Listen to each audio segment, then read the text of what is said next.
মাথা ব্যথা মোটামুটি কতদিন ধরে বললেন? মানে আমি জানতে পারছি প্রায় 3 থেকে 4 মাস। হ্যাঁ। বাবু এদিকে কাইকে বসে। এখন বাচ্চাদের মাথা ব্যথা এই কাশে আসে।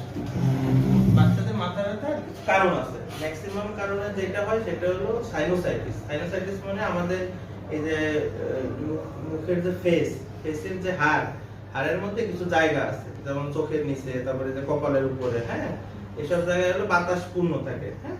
তো ওই বাতাস পূর্ণ থাকে, এটার কাজ হলো বাতাস যখন আমাদের শ্বাস-প্রশ্বাস আমরা গ্রহণ করি তখন ওইটার মধ্যে দিয়ে যখন যায় তখন ওইটা আর্দ্র হয়, মানে ওর সাথে পানি যুক্ত হয়।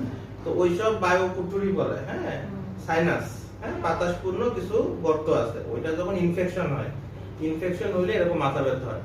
বাচ্চাদের ম্যাক্সিমামই এইটার কারণে, সাইনোসাইটিসের কারণে হয়, বুঝতে পারছেন? সেক্ষেত্রে মাথা ব্যথা দেখবে যে কপালও বলে না, কপাল ব্যথা করে। এই ব্যথাটা কখন? সন্ধ্যার পরে।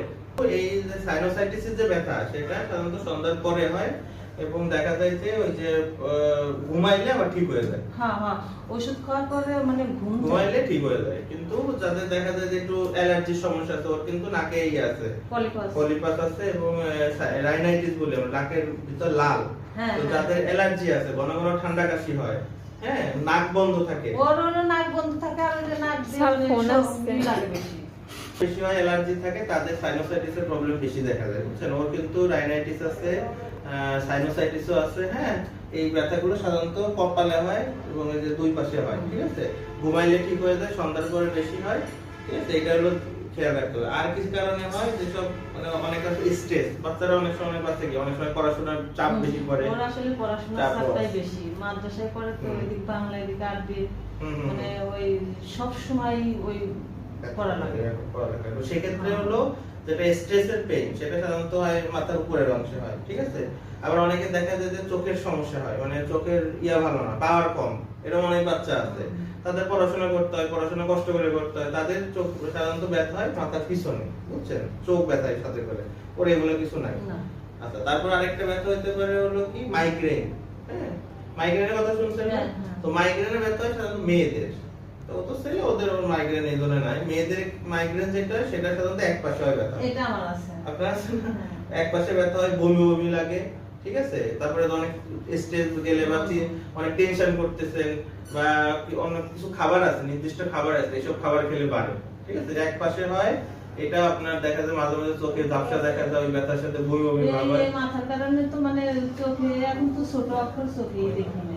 তো এটা হলো মাইগ্রেন। এই মাইগ্রেন হয় সাধারণত মানে বাচ্চা মেয়ে বাচ্চাদের, কিশোরী বাচ্চাদের বা একটু বড় হলে ওটা বেশি হয়।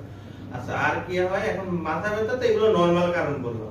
মাথা ব্যথা কখন, মানে যেটা হলো মাথার ধরেন ব্রেনের মধ্যে যদি কোনো টিউমার হয় বা অন্য কোনো বড় সমস্যা হয় সেটা কখন বুঝবো? যদি দেখা যায় যে যেসব মাথা ব্যথা ঘুমের থেকে উঠে, হাসি কাশি দিলে মাথা ব্যথা বাড়ে, তারপরে দেখা যায় যে মানে পায়খানা প্রস্রাব করতে গেলে যখন জোরে চাপ দেয় তখন বাড়ে, হ্যাঁ। আর ওইসব মাথা ব্যথা দেখা যায় কোনো প্যারাসিটামল বলেন বা কোনো ব্যথার ওষুধ বলেন কমতে চায় না, এবং যত দিন যায় তত বাড়তে থাকে। সাথে হলো দেখা যায় যে চোখের সমস্যা হয় বা আমাদের নার্ভ রিলেটেড যেসব মাথার নার্ভ রিলেটেড যেসব প্রবলেম আছে, চোখের সমস্যা হয়, তারপরে কথা বলতে সমস্যা, এগুলো বেড়ে যায়।